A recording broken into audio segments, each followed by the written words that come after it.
All right, so let's talk about 2.7. So 2.7 is non-homogeneous. So non-homogeneous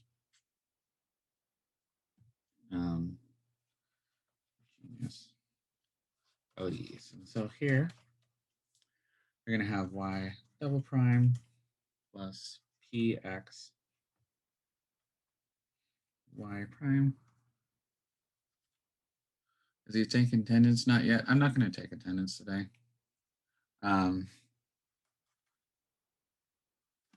Just so I can guarantee I have plenty of time to teach, because I cannot go over because I need to be out at an appointment.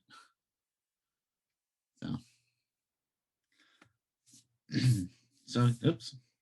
So now we're going to have this to be Rx. I'm going to solve this. I'm going to solve this using the linearity principle. And we're going to be using the linearity principle slightly differently than I've used it before, but it's still the linearity principle. So we're going to call this equation 1. I'm going to say the homogeneous version of this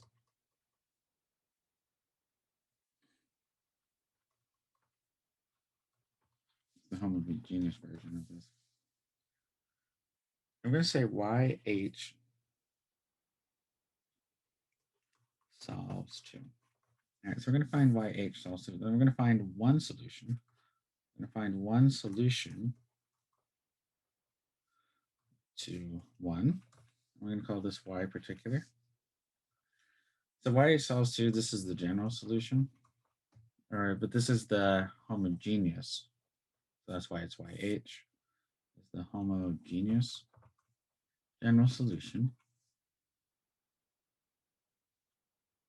And I can spell today. We're going to find the homogeneous general solution. This is going to come in something of C1 y1 plus C2 y2, right? And depending on how this falls out, we get different C1s and C2s from before. We're going to find a singular solution to the non-homogeneous case, y particular.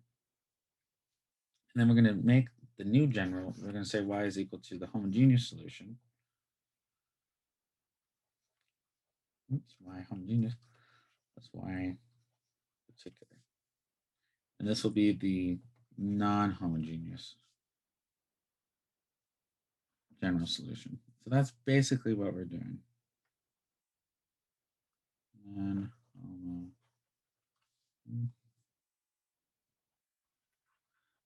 solution. And notice why this works.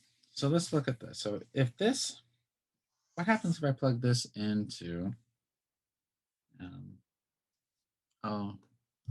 here, hold on. I already have it done.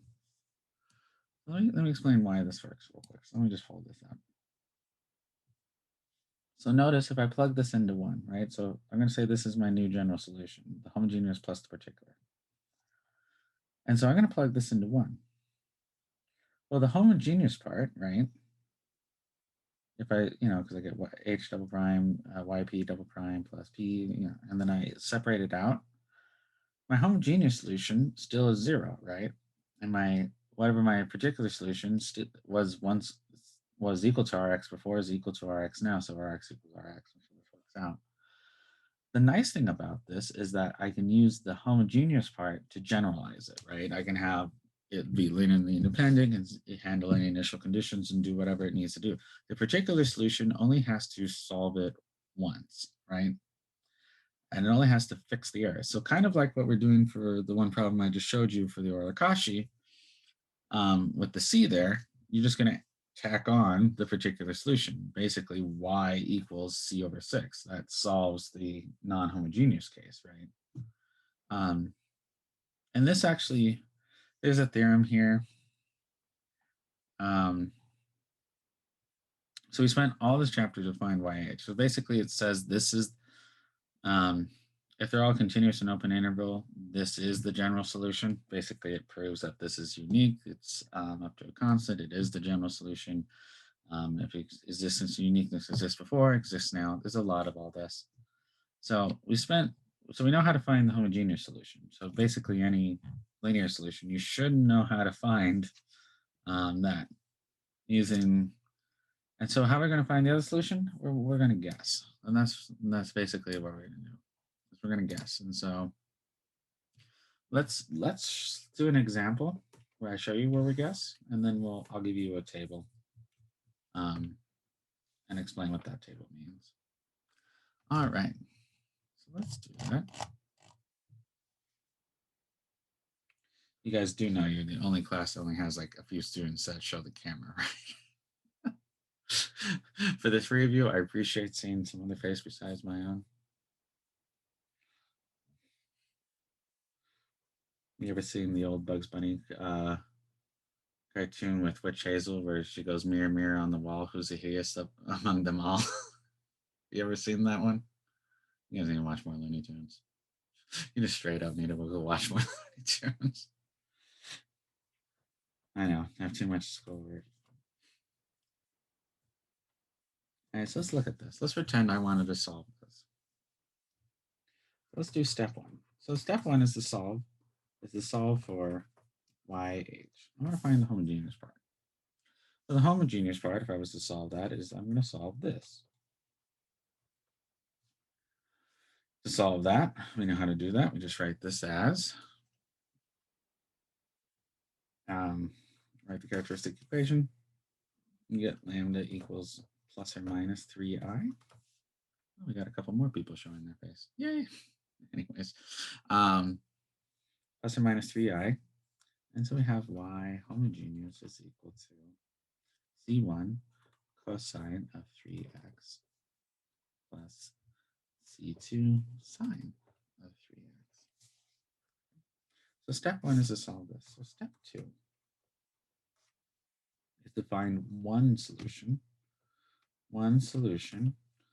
to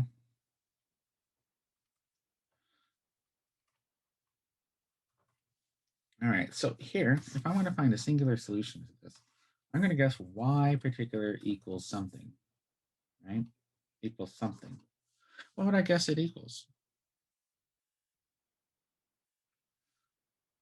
Well, notice what I have here. I have e to the 4x, and I want y plus some y double prime plus 9y to equal e to the 4x. So I'm going to guess something e to the 4x, right? It's the only thing that makes sense, right? It's the only guess that makes any sense. Is that this? And do I know what that something is? No, I'm just going to say it's k. And so here I'm going to say y p prime is equal to 4k e to the 4x, and then I'll say y double prime p is equal to 16k e to the 4x. And you know, I'm just taking a derivative and do it again.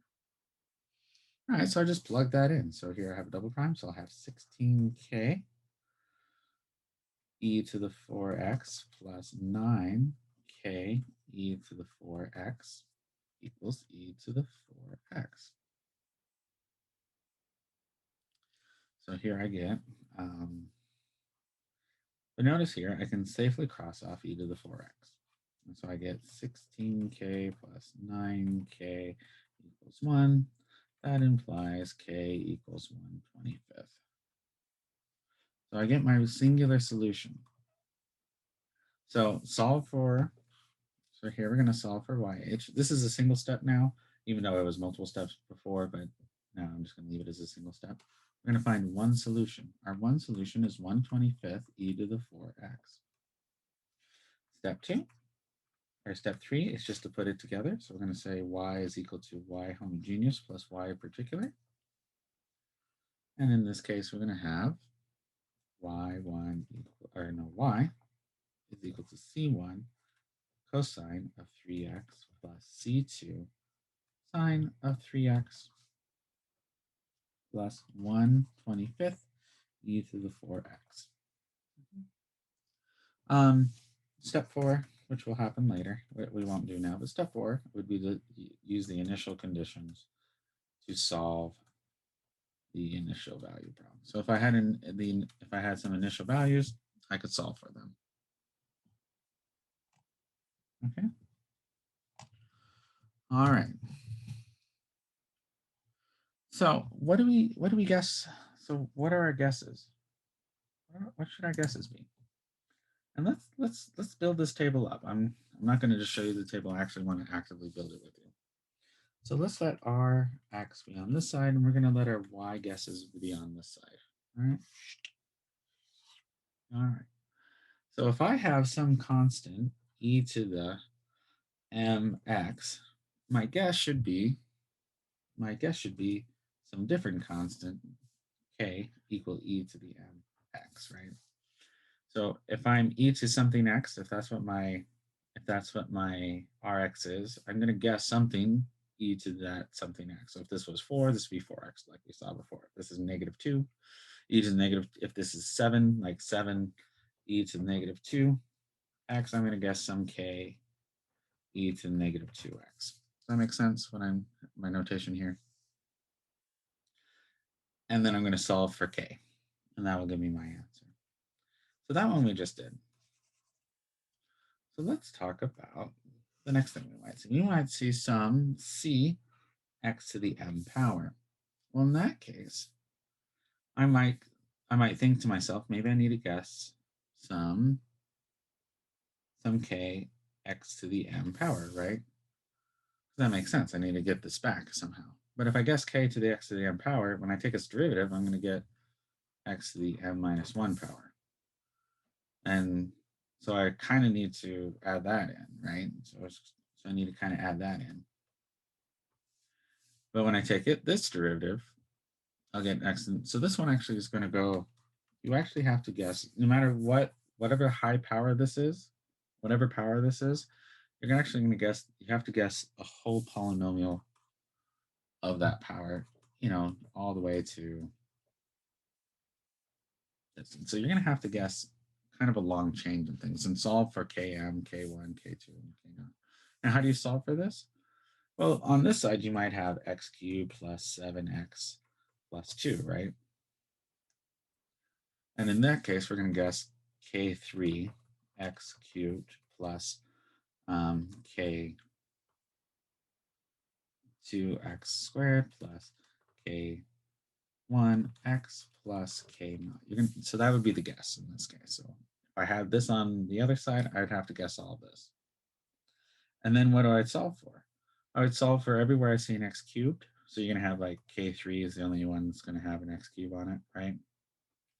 But notice here, when I take its derivative, you're going to have a whole bunch of these and some of these. And so here, you're just going to have, and so when you put this through the equation, you're going to have something, x3, and then you're going to have k3s, and then here, you're going to have something, you have something k3s, and here you have something k3s and something k2s, right, for the x squared, and then something, and you're just going to have to set whatever this is equal to 1, right? Whatever this is equal to 0, right? Because there's technically 0x squared right here. And then whatever this is equal to 7 for what's on the x's, and then whatever is just the constants of k, so you're going to set that equal to 2. So you're going to have n equations, or m equations. So whatever this is, you're going to have that many n plus 1 equations plus m plus 1 unknowns, okay?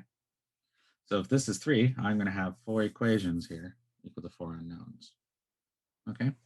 And so this v1 equals to everything on this side, and we'll do an example of this. And so that's how this one falls out. So let's go ahead and go to our example for that. All right, so the next thing we might see is we might see some constant of cosine of x. Well, what should we guess? Well, we should guess, our guess should be some k cosine of x, right? But when I take this derivative, I'm going to get a sign, so I need to get rid of that sign. So I'm going to have to guess some k2 sine of x. And this may have something up front, and so we're going to put the omegas. And so here we'll just say omega. But notice here, if I saw c sine of x, I'd also have to guess this. And so here, this is kind of how this, so if I see c cosine of c sine of x, so here if I saw just say I saw 3 sine of x of 4x. What I'm going to guess is some k1 sine of 4x plus some k2 cosine of 4x. And then I'm going to take its derivative and its other derivative. And then all the sines need to add up to be 3, and all the cosines need to add up to be 0. Okay? And so you're going to have 2 equations and 2 unknowns. All right.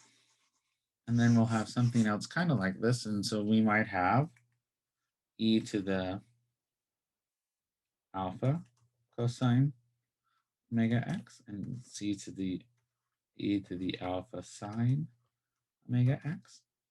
And in both these cases, for the same reason as before, we're going to guess e to the alpha cosine omega x plus some k2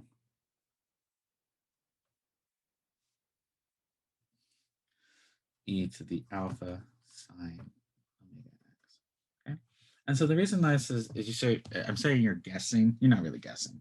If you see this, this is your guess. If you see this, this is your guess. You see this, this is your guess. So your book calls it method of undetermined coefficients. I think that's probably a better way of saying it. I learned it as guessing. You guess a solution and check it. That's the way I learned it. So it's the same method, just different terminology. All right, so, and this works in most cases. So this covers all polynomials. This covers some of the trig functions. This covers some of the exponentials. We can go from there. Now, there's a couple things you just need to be aware of.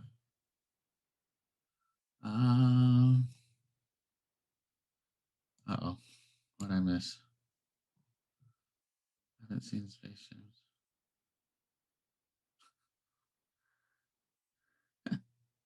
Trying so hard to be. Anyways, I enjoyed the side chat. I really do. I'm just not mad at it at all today. All right, so in general, this table works for most cases. However, there's some 2 caveats, right? And there's 2 caveats to this table. I think I looked up that word, so I think I spelled it right. Caveat. So 2 caveats. One is the sum caveat. So if Rx is the sum of 2 things,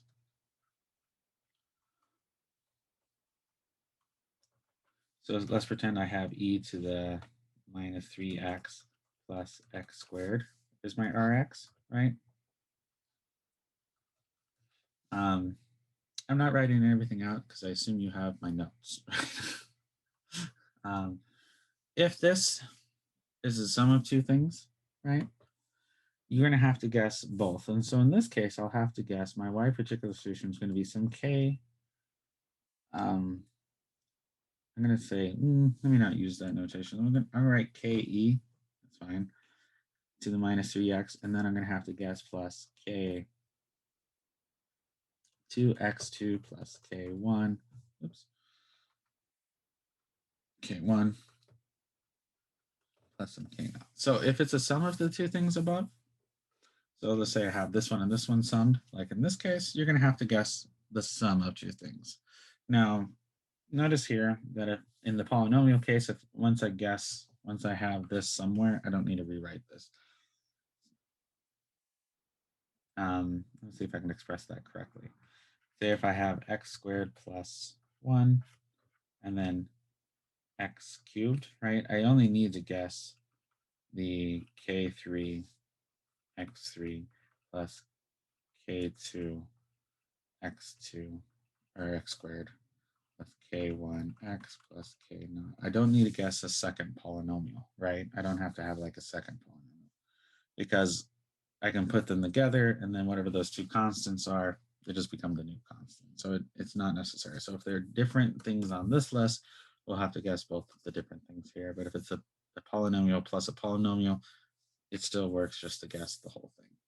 Okay. The second caveat here is that y of p is a homogeneous solution.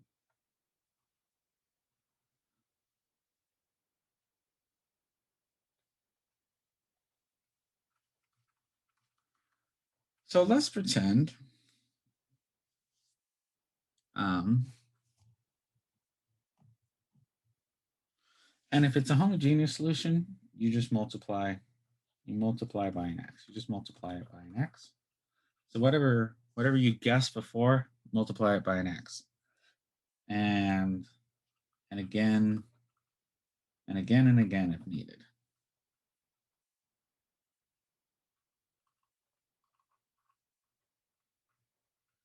So let's pretend my homogeneous solution was, C1 x squared, or C1 e to the 2x. Well, I'll just write it down. I don't need to say it. Let's pretend my homogeneous solution was C1 e to the 2x plus C2x e to the 2x.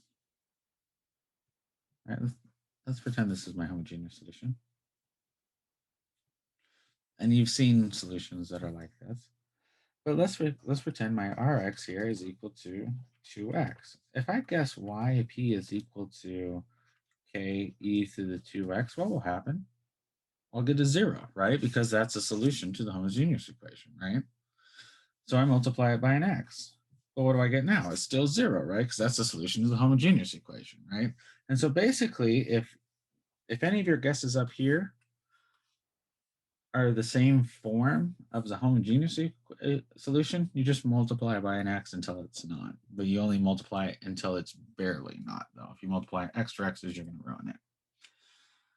There's a reason it comes out, but we won't get into it too much. But let's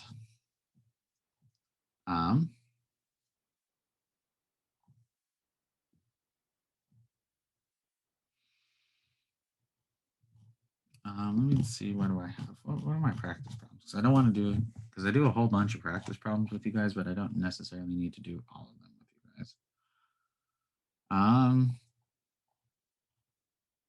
I do want to get to the other section. Let me just kind of show you some of them. Right, so we went over this table in detail and we figured out this. So here, let me just kind of go through another example. So here we have this. We want to find the homogeneous solution. The homogeneous solution, it just comes out to be cosine sine C1 cosine of x, C2 cosine of x. We're going to find a particular solution. This is of x squared, so I'm going to guess k, k2, k1, and k naught from the table, right? Because this is some sort of polynomial, right? Some sort of x raised to a power. So we guess the whole polynomial of that order and lower. Oops, I lost it. Go back. Okay. So we guess, so I assume you can find this without trouble anymore. That may, I might be presumptuous. So once we do this, what do we need to do? We need to plug it in, right? And so what do I have here? So I don't show a step here. Let me show the step here I didn't show. Let me show the step I didn't show. Let me just catch up to that step and show the step I didn't show. So here, let me just catch this up. I didn't show a step, but let me show it now. So that way I'm definitely not losing anybody. So here we're going to have y double prime plus y naught 0, 0, 1 x squared. Okay. We're going to have y naught equal to 5, and then y prime not equal to, y naught's equal to 0 in this case, sorry, and the y naught prime is equal to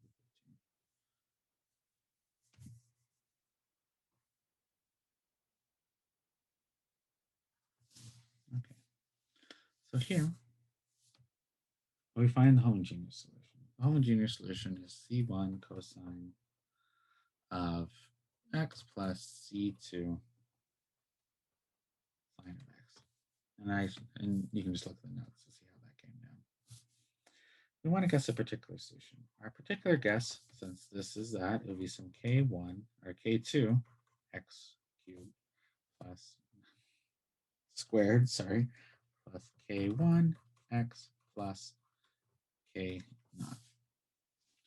We need to find yp prime and yp double prime. That way I can plug it back in, right, and figure out what my solutions are.